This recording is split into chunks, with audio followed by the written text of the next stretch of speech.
एक बात मैं ये कहना चाहता हूं कि कम से कम बनारस के लोग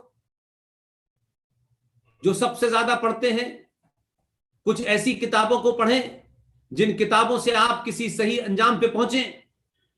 और कितना भी बड़ा शख्स हो, कितना भी महान शख्स हो, अगर उसने झूठ किया है, उसने गलत किया है, तो उसके खिलाफ, उसकी जाती शख्सियत से नहीं, उसके बेवकूफी भरे विचार से, उसके एक शॉर्ट साइटेडनेस के खिलाफ आवाज को बुलंद कीजिए। ये नहीं होगा कि भारत में राम पे सवाल होगा, सीता पे सवाल होगा, लेकिन महात्मा गांधी से सवाल पूछते ही इस देश के अंदर लोग हमें ये कहेंगे, साहब ये तो हिंदू कट्टरवादी हैं, ये तो गोलवारकर के लोग हैं, ये गॉडसे के लोग हैं।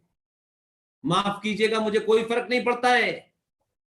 ये किताब है, इस किताब का नाम है गांधी एंड अनार्की, और इस किताब के लिखने वाले हैं सर सी शंकरन नायर। सर सी शंकरन नायर इस किताब को उन्होंने लिखा है। अब आप पूछेंगे सी शंकरन नायर कौन थे सतीश भाई? सी शंकरन नायर 1897 में, 1897 में महाराष्ट्र के अमरावती में जो कांग्रेस का अधिवेशन हुआ उसकी अध्यक्षता कर रहे थे।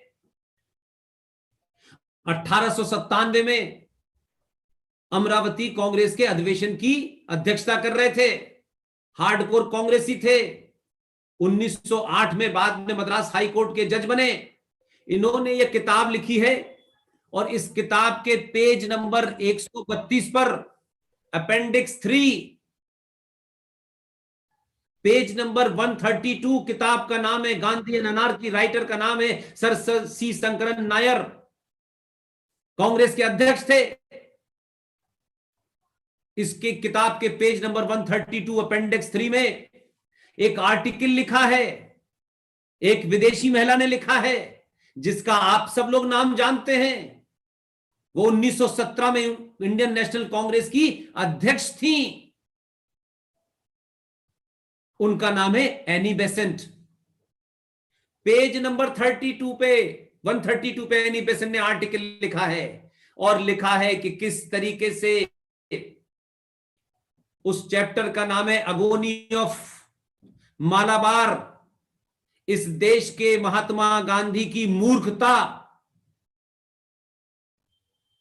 उनकी विजन कितनी छोटी, और कितने वो ज्यादा सोच नहीं सकते थे, जिन्हें हमने विजनरी बना दिया, जिन्हें हमने बना दिया कि दुनिया के महान महान आत्माएं वो होंगे, फ्रीडम फाइटर थे। बस उन्हें देश राष्ट्रपिता मानता है, माने, मुझे उस पर भी कोई विरोध नहीं है, लेकिन भाई उन पे बात नहीं होगी। एनी बेसेंट ने लिखा है कि 1921 में मोपला के अंदर हजारों हिंदुओं का कत्लेआम मुसलमानों ने किया, क्योंकि गांधी जी को, जिस टर्की को आज आप देख रहे हैं, उस टर्की के अंदर खिलाफत यानी खलीफा मींस अल्लाह की हुकूमत स्थापित करने के लिए भारत में ये अली बिरादरान आए हैं, जो उत्तर प्रदेश के रामपुर में वहां का एक एमपी है, जिसने वो वहां एक बहुत बड़ा यूनिवर्सिटी बनाई है जिसका नाम है मौलाना जौहर अली यूनिवर्सिटी। उन दोनों मक्कार मौलानाओं ने गांधी जी से कहा कि हमें इसकी सपोर्ट करनी चाहिए। गांधी जी ने किस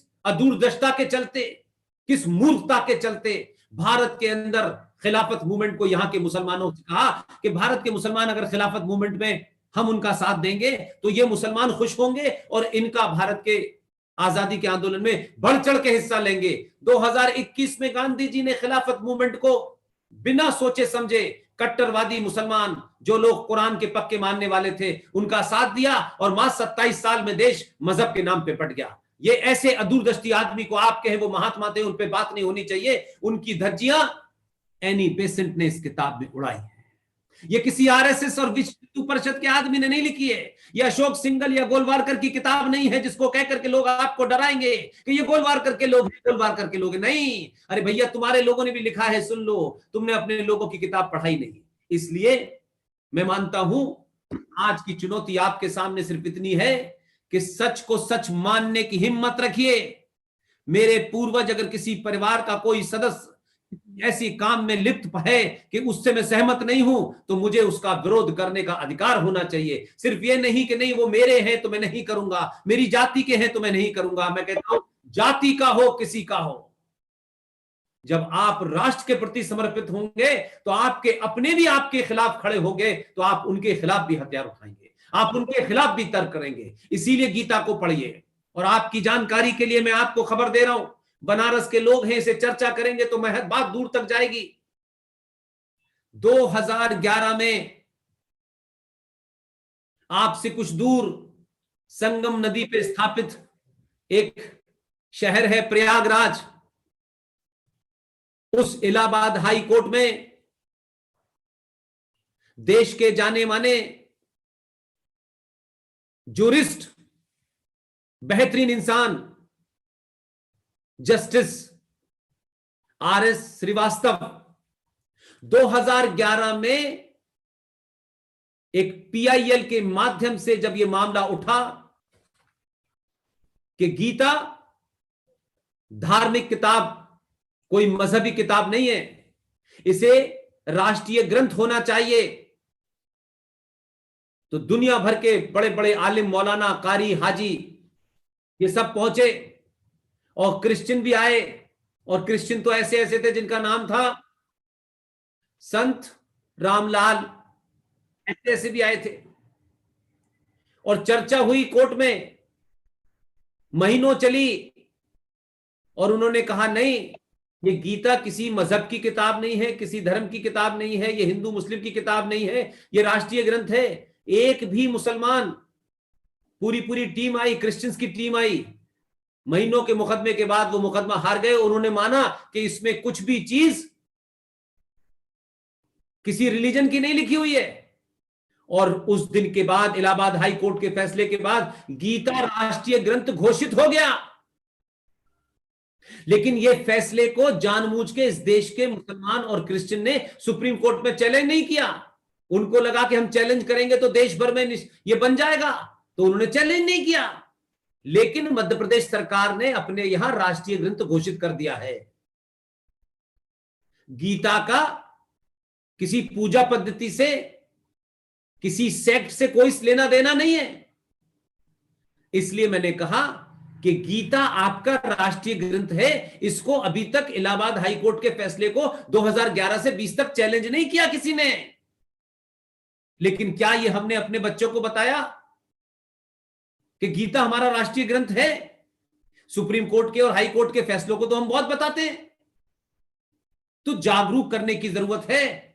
समाज जब भी जागरूक होगा जब सत्ता से हटकर के, अपने निजी स्वार्थों से ऊपर उठ करके राष्ट्र के प्रति उसमें एक सोच पैदा होगी, तब वो पढ़ेगा। इसलिए कुछ कुछ किताबों के जिक्र में हर बार करता हूं, आपके सामने फिर इसलिए करूंगा कि जागरूक जनता बनारस की इन किताबों को खरीदे और इनको जरूर पढ़े। और कुछ किताबों को इसलिए पढ़े कि उसके बाद आपको पता चलेगा आप कौन हैं। हमने और हमारे बुजुर्गों ने, हमारे पूर्वजों ने शोर नहीं मचाया, बड़ा काम करके गए। सतीश भाई, ये किताब है वीएस नायपॉल साहब की जी, और इस किताब का नाम है ए वुंडेड सिविलाइजेशन। और कमाल की बात यह है कि जिस साहब ने किताब लिखी है, उनको आप सोचिए कि 1971 में बुकर प्राइज मिला और 2001 में उन्हें नोबेल प्राइज मिला। और इनका नाम है विद्याधर सूरज प्रसाद नायपॉल, जिसे हम वीएस नायपॉल के नाम से जानते हैं। इस किताब को मैं जितनी बार पढ़ता हूं उतनी बार मुझे गुस्सा आता है, उतना ही मेरे अंदर और चिल्लाने का जोर करता है कि मैं और जोर से चिल्लाऊं।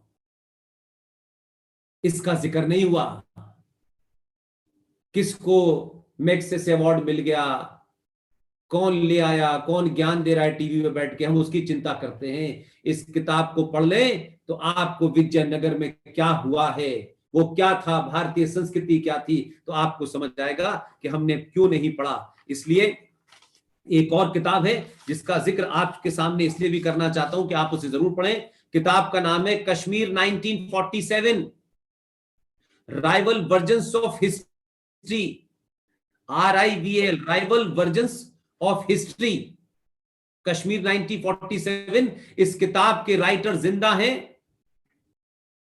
सीनियर हैं, उनका नाम है प्रेम शंकर झा।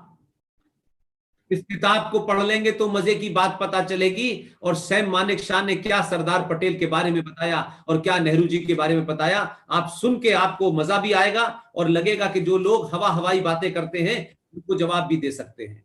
इसलिए हमारे यहां बार बार, आपके यहां तो उत्तर प्रदेश में समाजवादी सरकार बहुत आती है, लोहिया पार्क तो बनाया उन्होंने कि साहब ये लोहिया पार्क है, लेकिन लोहिया के मानने वालों ने लोहिया ने जो किताब लिखी थी वही बता देते, उस किताब को नहीं बताया। इसलिए मैं कहता हूं वो किताब भी मेरे पास है, मेरी मेज पे ही है, और मैं उन किताबों को लेके इसलिए बैठता हूं ताकि कोई आदमी ये ना कहे कि पुष्पेंद्र जी ने बताया नहीं। कि हमारी, मेरी अपनी एक कहावत है, अलीगढ़ में ये कहा जाता था कि झूठे को घर तक छोड़ के आना चाहिए।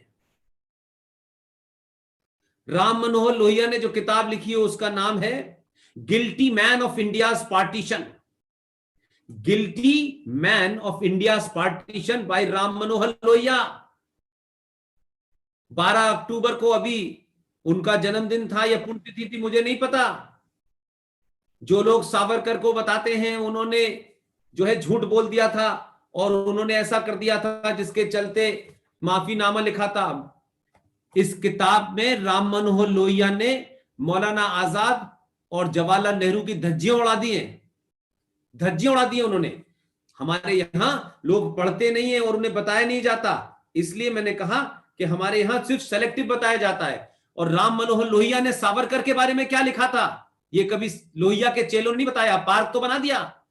जो लोग गाली देते हैं स्वतंत्र वीर सावरकर को, उन्होंने सावरकर के बारे में क्या लिखा है। सावरकर 1966 तक जीवित रहे और लोहिया जी 1967 तक जीवित रहे।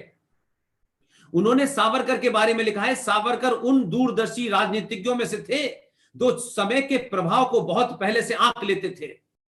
विभाजन की विभीषिका से बहुत पूर्व ही उन्होंने देश को सावधान कर दिया था। 100 वर्ष बाद भारत सावरकर को पहचानेगा। ये पढ़ाया होता तो ईमानदारी होती, नहीं पढ़ाया इसलिए झूठ पैदा हो रहे हैं, झूठ ही चल रहे हैं। इसलिए एक और किताब है, उस किताब का नाम है Muslim politics in secular India, written by Hamid Dalwai. ये महाराष्ट्र के थे, उन्होंने बखिया उधेड़ती है हिंदुस्तान के मक्कार पॉलिटिशियन मुसलमानों की, जो किसने खतरनाक थे। एक और किताब है, किताब का नाम है India from Curzon to Nehru and after by Durgadas, chapter 13 page 353 पे पढ़ लीजिएगा कि नेहरू जी ने क्या राजेंद्र प्रसाद के साथ जघन्य अपराध किया। My frozen turbulence in Jammu Kashmir, Sialkot में पैदा होने वाले 52 साल के अपने जीवन के आखिरी पड़ाव में है। जगमोहन जी की किताब है कश्मीर के बारे में, उससे ज्यादा ईमानदाराना किताब किसी ने नहीं लिखी, लेकिन वो किताब को हमने नहीं पढ़ाया, हमने उसे आगे बढ़ाया ही नहीं। इसलिए हमारे यहां जो किताबें पढ़ी जानी चाहिए थी वो पढ़ी नहीं गई। और आज के दौर में लोग कहते हैं, मैं कहता हूं ये क्लैश ऑफ सिविलाइजेशन है। टेंट से निकली हुई तलवार की जोर पर पूरी दुनिया को फतेह करने वाली सभ्यता और अपनी वाणी से, अपनी आस्थाओं से, अपनी परंपराओं से, अपने सरोकारों से और पूरी दुनिया को अपना परिवार मानने वाली सभ्यता के बीच का झगड़ा है। कुछ कहते हैं हमारी सभ्यता, हमारा मजहब ही सब कुछ है, और आप कहते हैं पूरा दुनिया हमारा परिवार है। हम पूरे दुनिया को एक घर की तरह देखते हैं, हम पूरी दुनिया के कल्याण की बात करते हैं, विश्व कल्याण की बात करते हैं। इन दो संस्कृतियों में कभी भी एक नहीं हो सकता।